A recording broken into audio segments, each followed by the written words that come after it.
Hey, what's up guys, it's your girl Shawna, aka ShawnJ, and we're back with another YouTube video. As you guys can tell, I'm extremely excited. It is now 1:16 a.m. Modern Warfare 2 has been out for like an hour, but I've been getting all my settings and all that good stuff right. Like I was saying, I actually have hopped into the game and tested out these settings. I wanted to make sure I'm giving you guys, the actual best settings and not just throwing a video up. And let me tell you, the game looks amazing. So let's go ahead and hop right into these settings. All right, so my master volume, that is just a personal preference. Mine is at 50 because the way I have my audio set up, when I have it at 100, it's just extremely loud. And then hopping into the aim and sensitivity, that's one of the main things people ask every year.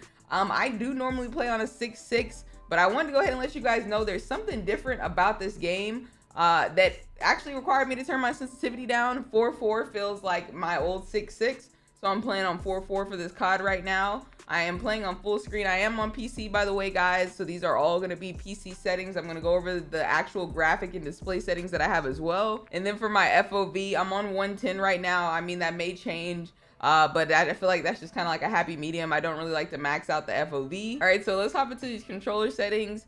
For my button layout, if you guys are new to the channel, I do play on default, but that is only because I play with a controller that has 4 paddles on the back. I use a PS5 aim controller. If you guys are interested in checking them out, the link will be in my pinned comment and description below. As far as controller vibration, I do cut that off. Every COD I cut it off. I just feel like it's just unnecessary. Trigger effect, this is like a PS5 thing, off. There's just no reason to have that on.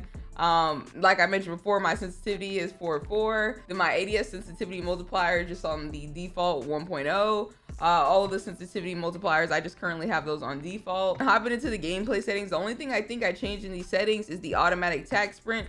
Some people don't like it. I just personally like it. Maybe that's just, me coming from Warzone, but you definitely cannot play this game like Warzone, so do not try. There's no slide canceling, movement exploits. They actually nerfed the bunny hop, so movement is way slower than it was in the beta.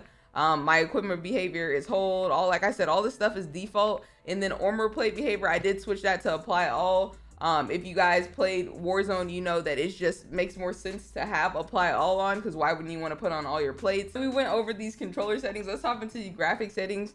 Now, if you guys are on console, you're not going to see a lot of these settings. A lot of these settings are just mainly for PC players to, optimize their PC experience. So hopping into my graphic settings, the first setting that I have changed, I have the dynamic resolution off. All of my settings I got from my PC optimizer, my PC builder, BRPARADOX. I'll go ahead and link his Twitter in the pinned comment and description below. On my frames, and like I said, the game is looking crispy.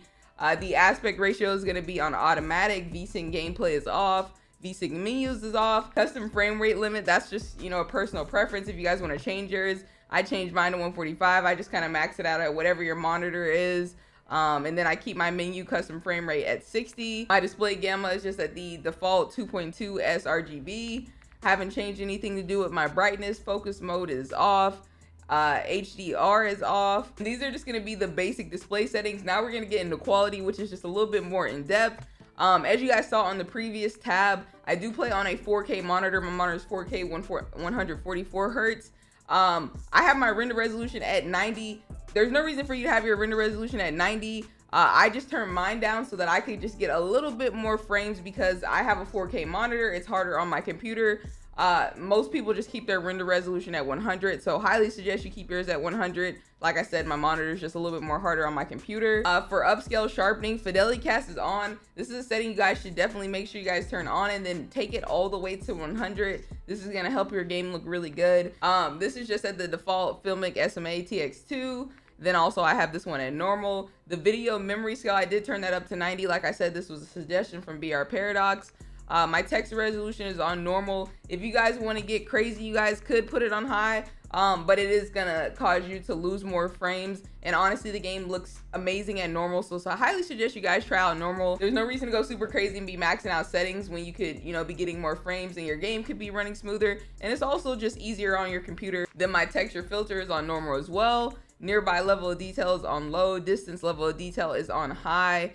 Clutter draw distance is on short. Particle quality is on low. Particle quality level is very low. These are all little settings that honestly don't really matter, so turning them down is just to, help benefit your game even more. My bullet impact sprays are on. This is a setting that they suggested we turn off during the beta, and it's been nothing but beneficial to the gameplay. My streamer quality is on normal. Volumetric quality is on low. Deferred physics is off. Water caustics is off. My shadow map resolution is on very low. Screen space shadows is off. Spot shadow quality is low. Spot cache is low. Particle quality is low. You guys could turn this up ultra. This setting really doesn't affect anything. As you guys can see, it's not really doing anything with my RAM. It's really just a personal preference. Then I have my ambient occlusion off. Screen space reflections are off. Static reflection quality is on high. Weather grid volumes are on low. NVIDIA reflex low latency. Once again, this is a personal preference setting. A lot of these settings you guys are gonna have to decide if you want to turn them on or off, if your computer runs better with or without them. I tried it on with boost, and like I said, my game was running pretty smooth, so I have on plus boost. I wanted to go ahead and turn my camera off really quick so you guys can see the example. But the reason people turn their depth of field off is because they don't want that extra blur. I want to be able to see clear, so that's why I have it off. Same with having the world motion blur and weapon motion blur. Unless you want these blurry effects affecting your game in any way, there's just no reason to have these settings on it. One setting I want to suggest you guys do turn all the way down to 0 is film grain. There's no reason you would want your game to look grainy, so just go ahead and turn that setting all the way down to 0. All right, so that's going to be it for the quality settings. Let's go ahead and hop into these final view settings. As I mentioned before, my FOV is on 110. FOV is a personal preference. I personally don't like to have my FOV maxed out, so 110 is like my sweet spot. My ADS field of view is unaffected. My weapon field of view is on wide. This is a new setting. When you guys put it on wide, it actually allows you to be able to see more. The options are narrow, default, and wide. So wide just giving you just a little bit more. I'll go ahead and turn off my camera so you guys can see an example. Your weapon is gonna look smaller, but you're gonna be able to see more of the game. You guys can see the example on the screen. Currently, my third person field of view is on 80. This is just the default setting. I believe in the beta I maxed it out, but I know that third person mode has changed, so I'll definitely just have to hop into third person mode and see if I want it maxed out. But the highest you can go is 90 in third person mode. My vehicle field of view is on default. Then hopping into the camera settings, as you guys can see, I have both of my camera settings at least. This is the most ideal way to play. My third person transition, now this is a setting that they put in there. They have a third person ADS and they have first person ADS. In the beta, we were doing first person ADS and I liked it, so I changed mine to first person. Once again, it's just going to be a personal preference. And then my default spectator camera, I changed it from a helmet camera to game perspective. In the beta, I didn't really like the, body cameras and stuff like that. So I'd rather just see like the regular, spectating. Headphones on bass boost. I was a boost high player on, the previous Modern Warfare 2019, and headphone bass boost kind of gives me that similar style. My master volume, I told you guys before, the way I have my audio set up, it's just best that I have it at 50. Music volume is currently at 38. Normally I play with it off, so I'm gonna go ahead and turn it off. I did just have it on because during the campaign I wanted to be able to, fully experience it. My dialogue volume is at 100, so I can hear those player call outs. Effects volume is at 100. Hit marker sound volume is at 100. I have subtitles off for like multiplayer and all these other modes. I had them on during the campaign just so I could just understand what they were saying. And all these other settings, these are just default settings that I have. And then I think we have interface for the last tab. Now interface, I know a lot of people were wondering about how to figure out how to add their, FPS counter, their latency, all that stuff at the top. Did add some super cool stuff to the color customization.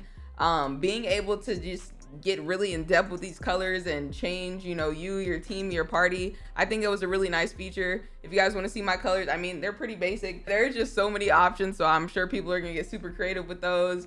If you guys need the colorblind settings, you guys have to go to the color filters, and there's a couple different options. Me personally, I'm not playing with any color filters this year. This game looks amazing as is. There's no reason to put on a colorblind filter like I was using back in Warzone. As far as my HUD go, we still have that at 1010. My mini map shape is on square. If you're playing with the circle mini map, I don't know what to tell you. You should know by now that it's time to put on the square mini map. Mini map rotation is on. I have my crosshairs on, my hit marker visuals on. My damage based hit markers are on. Player names, you can set this as full name, abbreviated, or icon only. I think I'm gonna play with icon only. Telemetry settings, this is where you're gonna be turning on your FPS counter, whatever settings that you guys wanna see about your PC. I keep it pretty basic. I have my FPS at the top, my latency, my GPU time, and my CPU time. Those are just things that I like to keep track of, make sure my computer is running smooth and whatnot. My label size is just on default and my connection meter is off. And then they added some advanced interface settings. I haven't touched these at all. This was automatically on off, and then all of these settings were on.